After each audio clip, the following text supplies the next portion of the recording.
রোহিণীকে তো নিজের মতো করে গড়ে তুলতে পারলাম না, দেখা যাক এই মেয়েটাকে আমি ট্রেন করতে পারবো কিনা নিজের মতো করে।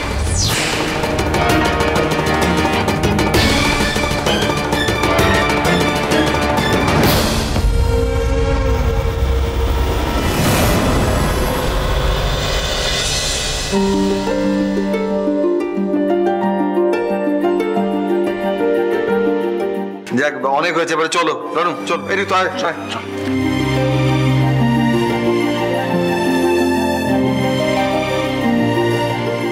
এই দাও, আমারই তোমার জন্মদিনের কেক তোমায় খাওয়ানো হয়নি।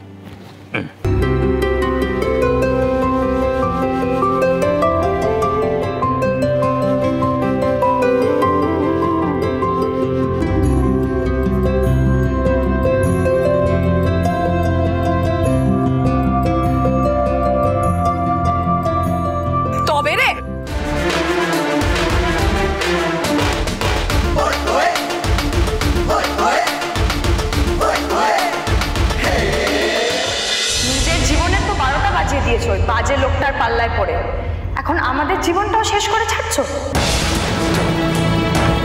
নিজের বোনকে দেখো কেমন হ্যান্ডসাম বড় লোক ছেলেকে ফাঁসিয়েছে, লাইফটা সেট করে নিয়েছে, আর আমাকে বলছো আমি তামাশা করছি? তামাশা তো আমার সাথে হয়েছে মা। তোমার আর বাবার ঝামেলার মধ্যে ফেসে গিয়ে এতগুলো বছর আমি হোমে কাটিয়েছি বিনা অপরাধে। কোন সুখটা পেয়েছি, কোন আরামটা পেয়েছি বলো?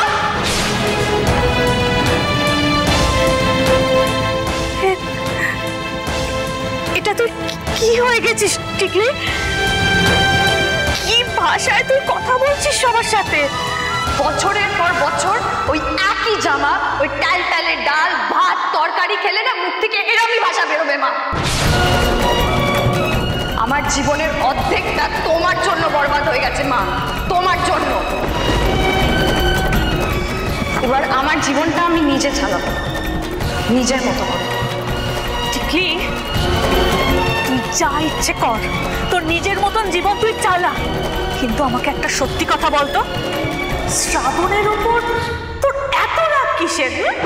তোমার বোন তোমাকে কথা দিয়েছিল না আমাদের দেখে রাখবে, কথা রেখেছে না মা?